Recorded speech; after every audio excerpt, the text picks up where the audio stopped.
Hi hello friends, welcome to Navya life style YouTube channel. ఈరోజు మనం ఇంట్లోనే చేపల పులుసు చేపల చారు ఎలా చేసుకోవాలో చూపించేస్తాను. మీరు కూడా ఒకసారి ట్రై చేయండి. వీలైతే మీ ఫ్యామిలీ మెంబర్స్ కూడా షేర్ చేయండి. ఫస్ట్ అయితే చేపలు తెచ్చి ఇలా ఫస్ట్ నీళ్ళతో కడిగేసాను.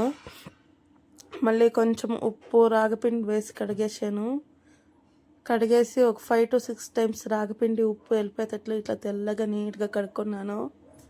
చూడండి, ఇట్లా కడుక్కుంటే పాచి వాసన కౌసు వాసన అనేది ఏమి ఉండలే, తినేకి కూడా టేస్ట్గా ఉంటుంది. ఇప్పుడైతే దీంట్లోకి నుంచి ఉప్పు వేసి నానబెట్టి పక్కకు పెట్టేస్తాను. ఇప్పుడు స్టవ్ పైన బాండ్లీ పెట్టుకొని దాంట్లోకి ఇక్కడ చూపిస్తాను చూడండి, ఈ ఇంగ్రీడియంట్స్ అంతా వేస్తాను. జీలకర్ర, బియ్యము, మెంతాలు, సాసులు, గసాలు, చెక్క, లవంగాలు, మిరియాలు అన్నీ వేసి కొంచెం చిటుపట అని నూనెలో వేగిస్తాను. ఇట్లా ఎగిచ్చేసి దీన్ని సపరేట్గా తీసుకొని వేయాలంటే దీంట్లోనే మనం వేరేటివి కూడా యాడ్ చేసుకోవాలి కదా, దానికే ఇప్పుడు సపరేట్గా తీసుకొనేసి అదే నూనెలోనే టమాటో వేసుకొని కొంచెం మెత్తగా అయ్యేటట్లా చేసుకుంటాను. నూనెలోనే చాలా మెత్తగా అయ్యేటట్లు చేసుకోదండా. దాంట్లోనే ఇప్పుడు ఆనియన్స్, వెల్లుల్లి, మళ్ళీ ఇంకేం దాన్ని అల్లం వేసుకొని నీట్గా ఫ్రై చేసుకొని వేస్తాను. మళ్ళీ కొంచెం పైనాక కొంచెం కొత్తిమీర, కొంచెం ఒట్టిమిరపకాయలు వేసేసి ఇంకొకసారి ఫ్రై చేసేస్తాను. ఇప్పుడు దీన్ని కొంచెం ఆర్పిచ్చేసి ఆర్పిచ్చేసినాకనే వేయాలి మిక్సీకి. దీన్ని పేస్ట్ చేసుకుంటాము. దీంట్లోకి ఇంకా సాంబార్ పొడి, కొంచెము చింతపండు, నానపెట్టిండే చింతపండు వేసి కొంచెం ఆర్పియండి, అలాంటి ఉడుకుంటుంది. అప్పుడే వేపుకుంటున్నాను కదా మిరియాలు, సాసులు, జీలకర్ర అంతా, దాన్ని కూడా దీంట్లోకి వేసేస్తాను నేను.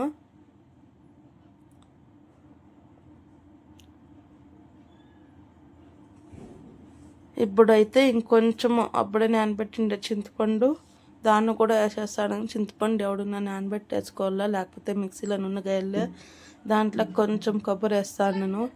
ఇవన్నీ పేస్ట్ చేసుకుని ఇలా పేస్ట్ చేసుకుంటే చారు టేస్టీగా ఉంటుంది. ఇప్పుడైతే వేరే పాత్రలో నూనె పెట్టుకొని నూనె కాగినాక సాసులు వేస్తాను నేను.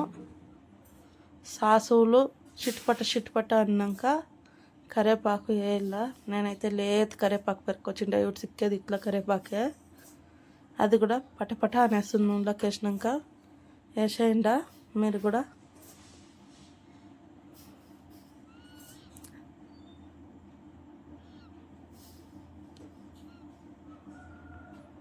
ఇప్పుడు నెక్స్ట్ అప్పుడే చేసుకోండి పేస్ట్ని దీంట్లో వేసి నీళ్ళు చాలా వేయకుండా కొంచెం గట్టిగా ఉన్నట్లే కలుపుకొనేసి వేసుకోవాలి. ఉప్పు మాత్రమే వేద్దండి, ఇవిడు మాత్రము. ఉప్పు వేయకూడదు. వేయాలంటే చేపలకి ఆల్రెడీ వేసుంటాం కదా ఉప్పు, దానికి ఇప్పుడు వేయకూడదు. ఇప్పుడు ఇది 7-8 పొంగులు వచ్చే వరకు బాగా కాగల్లా, బాగా మురలల్లా. నేనైతే ఇప్పుడు ప్లేట్ మూసేసుకుంటాను. మీరు చూడండి, బాగా పొంగు వచ్చేటట్లు చూసుకోవాలా. 7 పొంగులు రాళ్ళ, బురుగు ఏమీ లేకుండా చూసుకోవాలా. చూడండి, అట్లా 7 పొంగులు వస్తే అట్లుంటుంది చారు అనేది. ఇప్పుడు ఈ చారులోకి ఆవిడ ఉప్పు వేసి నానబెట్టుకోండి, చేపలు వేసి 2 సేపు ప్లేట్ మూసిపెట్టేయాలి. ఒక్కొక్కటి వేయాలి. అన్నీ వేసేసినాకో దాంట్లో ఉండే కోసు నీళ్ళన్నీ వచ్చేసి చారంతా కోసు అయిపోతుంది. దానికి ఒక్కొక్కటి ఎత్తేసుకొని క్లీన్గా పాత్రలో కిడియాల ఒక్కొక్క షాపే.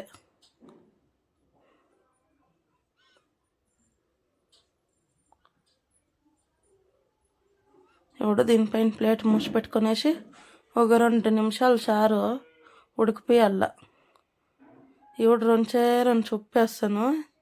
చారుకు ఉప్పు సాలుండలేదు నాకు తెలిసి, దానికి 2 చేస్తాను. మీరు ఇష్టమైతే వేసుకోండి, లేకపోతే ఇడిచిపెట్టండి అంతే. నేను మాత్రం వేస్తా అంట. ఇప్పుడు దీన్ని ప్లేట్ పెట్టి మూసి పెడదాము. ఒక 2 కుది రాని, చాలా కుది వచ్చింది అనుకో చేపలంతా పొడి అయిపోతాయి. అందుకే ఇప్పుడు ప్లేట్ వేసి ఊరికే 2 సేపు మూసి పెట్టిండ. ఇప్పుడైతే నేను ప్లేటు ఓపెన్ చేస్తాను. చూడండి, ఆ చారు ఎంత గుమ్ అని వస్తుంది వాసన. ఘమ ఘమ వాసనే. చూడండి ఎంత బాగుంది చారు. చేపల పులుసు, మా రాయలసీమ ఫేమస్ చేపల పులుసు. దీంట్లో సంగటి వేసుకొని చారు వేసుకొని తింటే నా సామిరంగా నోట్లో నీళ్ళు ఊరిపోల్లా. మీరు కూడా ఒకసారి ట్రై చేయండి. ఇష్టమైతే ఈ ఛానల్కి సబ్స్క్రైబ్ చేసుకోండి. మీ ఫ్రెండ్స్కి, మీ ఫ్యామిలీకి షేర్ చేయండి. మాలాంటి వాళ్ళకి కూడా కొంచెం ఎంకరేజ్మెంట్ అనేది సిక్కుతుంది. దయచేసి షేర్ చేసి సబ్స్క్రైబ్ చేసుకొని లైక్ చేయండి ప్లీజ్. మీ ఇంట్లో వాళ్ళకి షేర్ చూపించి ఎట్లుందో కమెంట్ చేసేయండి ఒకసారి, సరేనా? బాయ్. ఇంకొకటే, షార్ చాలా ఉడకపెట్టేద్దండ. చాలా ఉడకపెట్టేస్తే షార్ చెడిపోతుంది, పీసులన్నీ ముక్కలు అయిపోతాయి, చేతికి చిక్కెళ్ళే షారు, సరేనా? చూడే నేను అల్లాడించినట్లు క్లీన్గా అల్లాడి అంట. షార్ చాలా కలిపితే పీసులు ముక్కలు అయిపోతాయి, సరేనా? Please share, like, subscribe to Navya life style YouTube channel. ఇప్పుడు వచ్చే బటన్ని క్లిక్ చేయండి, సబ్స్క్రైబ్ చేసుకోండి.